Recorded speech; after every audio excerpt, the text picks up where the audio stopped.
Představte si, že jste někde na konferenci a někdo začne mluvit o něčem, o čem nemá ani páru.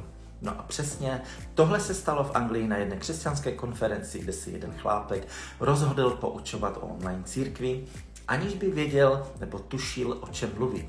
Je to vtipné, ale zároveň smutné, protože v době, kdy máme informace na dosah ruky, si nikdo nedá ani tu práci, aby si vlastně zjistil základní fakta, co to vlastně online církev je, kdo za ní stojí, jaký má význam, a tohle všechno vlastně tenhle řečník přeskočil a plácal nesmysly. Je to jako kdyby vám někdo vyprávěl o filmu, který nikdy v životě neviděl.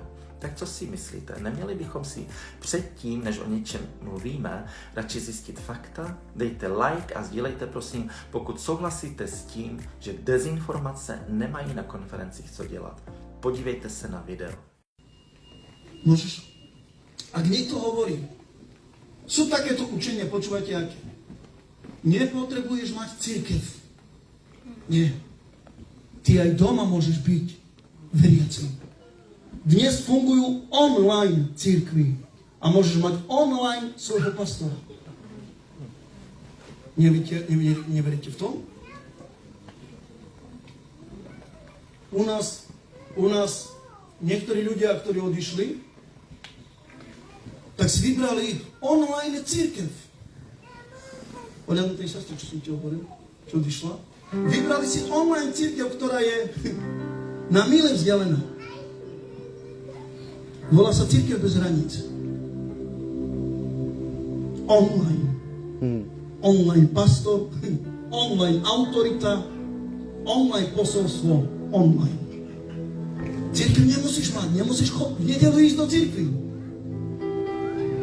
Raz jeden brat natáčal svojho syna. Jsou to opravdu zkreslené informace, takže co to vlastně online církev je?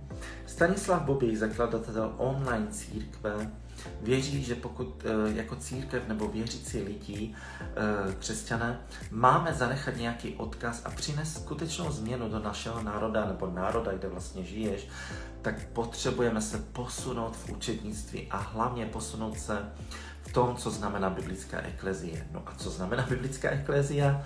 Než se posunu dál, rád bych něco řekl o Staškovi víc.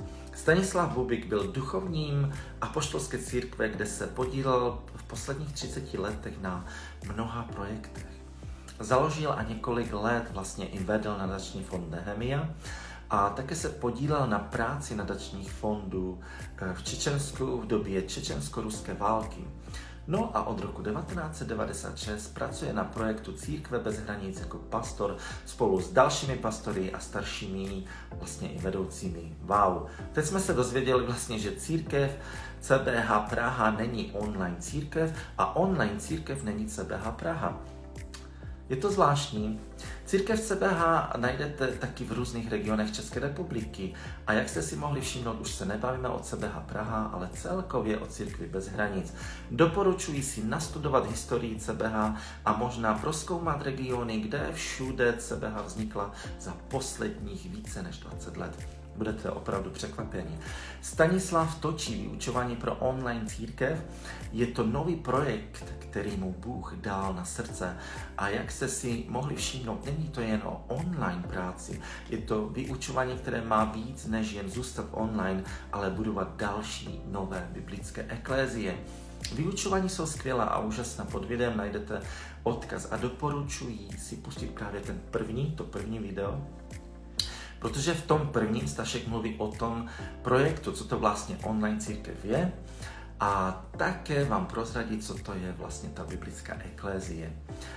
Jedna taková biblická eklézie vznikla díky online církvi na Slovensku, má také název CBH, kterou vede Adriana a Michal Balogovi a mají naši veškerou podporu a fandíme jim. Církev se nachází v Petrovcích, schází se každý úterý na domácích skupinkách a vlastně v neděli mají malou bohoslužbu. Není to úžasné? Video, o kterém jsem mluvil, najdete s vyučováním na YouTube kanálu CBH Praha, odkaz najdete, jak už jsem říkal, nad videem. Ne, nesnažím se udělat reklamu, chci jen zdůraznit to, že online církev skutečně je online církev a církev bez hranic je skutečná církev, která existuje.